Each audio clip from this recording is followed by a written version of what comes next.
Hello दोस्तों, LY classes में आपका स्वागत है। आज हम मॉडर्न हिस्ट्री का टॉपिक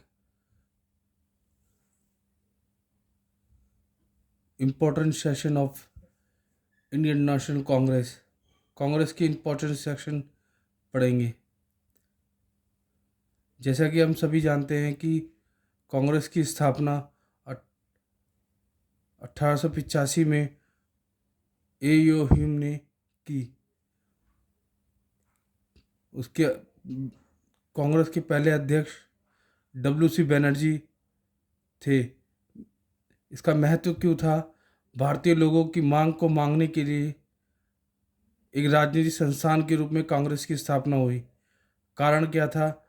ब्रिटिशर्स सेफ्टी वॉल के रूप में कांग्रेस की स्थापना की थी। दूसरा, प्रशासन में ज़्यादातर भागीदारी।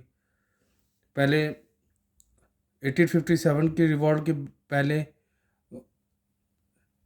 प्रशासन में भारतीय लोगों की कोई भागीदारी कम से बहुत कम हुआ करती थी, परंतु 1857 के विद्रोह के बाद एक सेफ्टी वॉल के रूप में कांग्रेस की स्थापना हुई। जैसे नोट में दे रखा है, 1857 के विद्रोह के बाद भारत में प्रारंभिक राष्ट्रवाद का उदय हुआ।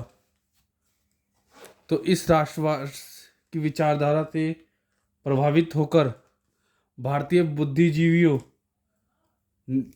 को बड़े परेशान करने लगे। नंबर एक, आखिरकार ये भारत देश किसका है?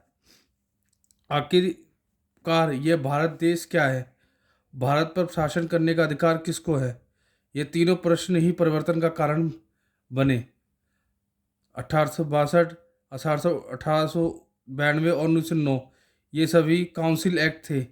इनको काउंसिल एक्ट इसलिए बोला जाता है क्योंकि इसके द्वारा ब्रिटिश सरकार भारत में भारतीयों की सदस्यता को वायसराय की काउंसिल में बढ़ाया गया। 1773 में पहला रेगुलेटिंग एक्ट बंगाल में आया। उसमें गवर्नर वायसराय की 4 सदस्यीय परिषद की स्थापना की गई। ये रेगुलेटिंग एक्ट क्यों आया था? क्योंकि कंपनी में बहुत ही ज़्यादा भ्रष्टाचार था, इसलिए ये रेगुलेटिंग एक्ट आया।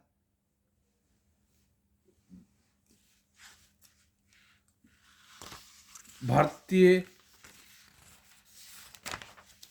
गवर्नर को उसके काम में सहायता के लिए 4 सदस्य होते थे, लेकिन वह सदस्य भारतीय नहीं होते थे।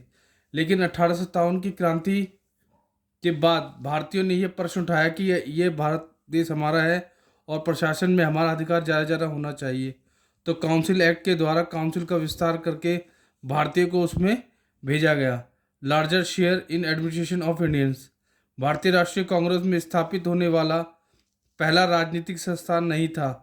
उससे पहले भी Indian national association, Satyendranath Banerjee Poona सभा, मद्रास जनसभा की स्थापना हुई थी। 1885 में W.C. बनर्जी की अध्यक्षता में ए.ओ. ह्यूम के द्वारा कांग्रेस की स्थापना की गई, जिसके पहले अध्यक्ष W.C. बनर्जी थे। 1886 में दादा भाई नौरोजी ने 3 बार अध्यक्षता की, 1886, 93 और 1906 में। इन्होंने ही poverty un British rule in India, इनको ही great old man of India कहा जाता था। Great old man of India, Dadabhai Naoroji. इन्होंने ही बताया कि भारत में धन का निष्कासन ब्रिटेन में जा रहा है। इन्होंने ही ड्रेन ऑफ वेल्थ की खोज दी और लंदन में ईस्ट इंडिया एसोसिएशन की स्थापना की। भारतीयों के प्रति दुर्व्यवहार के विरुद्ध।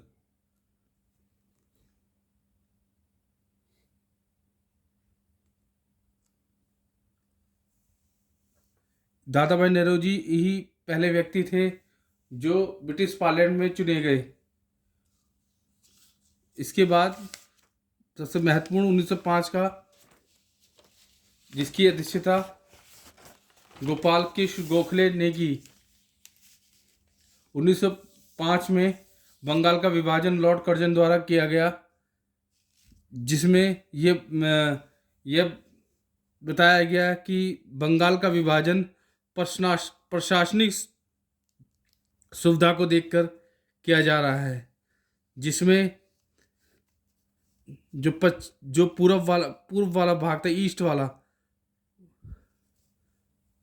और एक वेस्ट, जहाँ पे हिंदू हिंदू बहुल्य थे, यहाँ मुस्लिम बहुल्य थे।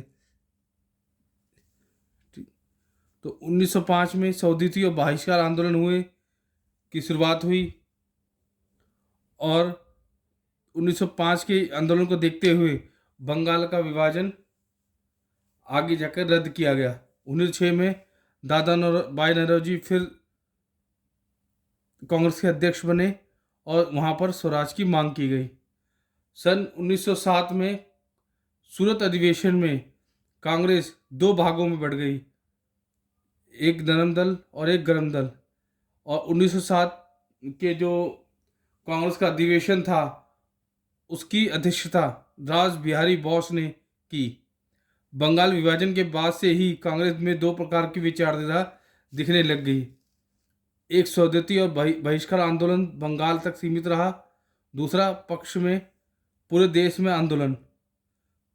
स्वदेशी और बहिष्कार आंदोलन मॉडरेट नेता गोपाल कृष्ण गोखले, बदरुद्दीन तिब्बती, सुरेंद्रनाथ बनर्जी, ये मॉडरेट नेता थे। एक्सट्रीमिस्ट में बाल गंगाधर तिलक, अरविंदो घोष, लाला लाजपत राय, विपिन चंद्र पाल आदि गिने जाते थे। स्वदेशी और बहिष्कार आंदोलन के दौरान ब्रिटिशों ने कैरेट एंड स्टिक पॉलिसी अपनाई, सभी उग्रवादियों को जेल भेज दिया। तिलक को 5 से 6 साल तक सजा दी गई। तिलक के बारे में एक बात और फेमस है कि तिलक ही एक ऐसे नेता थे जिनके माथे पर कभी भी कांग्रेस के अध्यक्ष होने का तिलक नहीं लगा। कांग्रेस का अध्यक्ष, ये कभी कांग्रेस के अध्यक्ष नहीं बने, बाल गंगाधर तिलक। इसके बाद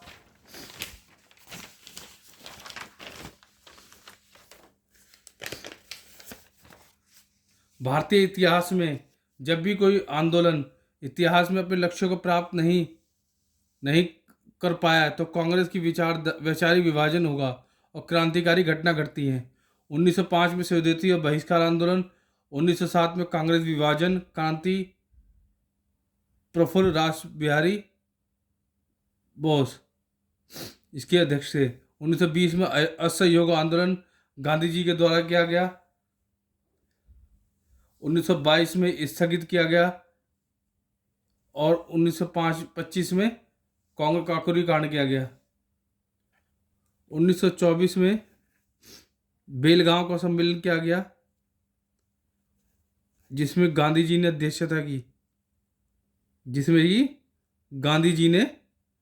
अध्यक्षता की, एकमात्र ऐसा सम्मेलन जिसमें गांधी जी ने अध्यक्षता की वह बेलगांव का सम्मेलन था। 1916 में AC मजूमदार ने अध्यक्षता की।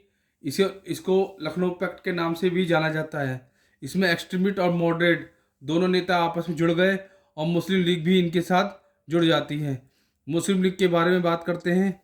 मुस्लिम लीग की स्थापना 1906 में ढाका में की गई, 1906 में ढाका में की गई। इसकी स्थापना आगा खां और सलीमुल्लाह खान ने की गई। मुस्लिम लीग में इनके साथ जुड़ गई। 1917 में अध्यक्ष एनी बेसेंट बनी, पहली विदेशी और पहली महिला अध्यक्ष थी एनी बेसेंट। 1924 में गांधी जी अध्यक्ष बने। 1925 में सरोजिनी नायडू पहली भारतीय महिला अध्यक्ष बनी। 1929 में जवाहरलाल नेहरू ने पूर्ण स्वराज पारित किया और पहली बार झंडा फहराया गया, और तभी से 26 जनवरी 1929 को स्वतंत्रता दिवस मनाया गया।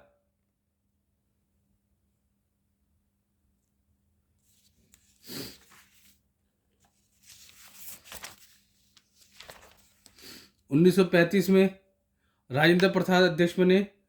उसी समय भारत शासन अधिनियम 1935 लाया गया, जिसका बहुत भारी भारतीय संविधान में, जिसमें बहुत बड़ा भाग भारतीय संविधान में सम्मिलित है। यह इसलिए महत्वपूर्ण है कि इसके बाद 1937 में प्रोविंशियल इलेक्शन, प्रांतीय चुनाव को देख हुए। हालांकि कांग्रेस और मुस्लिम लीग साथ में चुनाव लड़ने को तैयार हो गई, लेकिन वह अधिनियम से सहमत नहीं थी। 1938 और 1939 सुभाष चंद्र बोस अध्यक्ष थे। 1939 में पटाभी सीतारमैया से विवाद के कारण कांग्रेस के अध्यक्ष पद से इस्तीफा दे दिया सुभाष चंद्र बोस ने।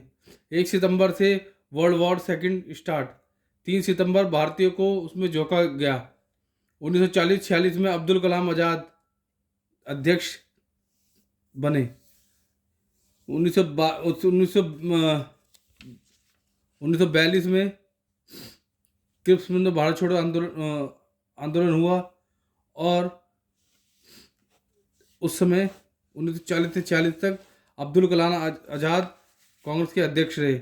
1947 में जेबी कृपलानी, यानी कि स्वतंत्रता के समय भारत कांग्रेस के अध्यक्ष कौन थे? स्वतंत्रता के समय भारत में कांग्रेस के अध्यक्ष कौन थे? तो वो जेपी कृपलानी थे।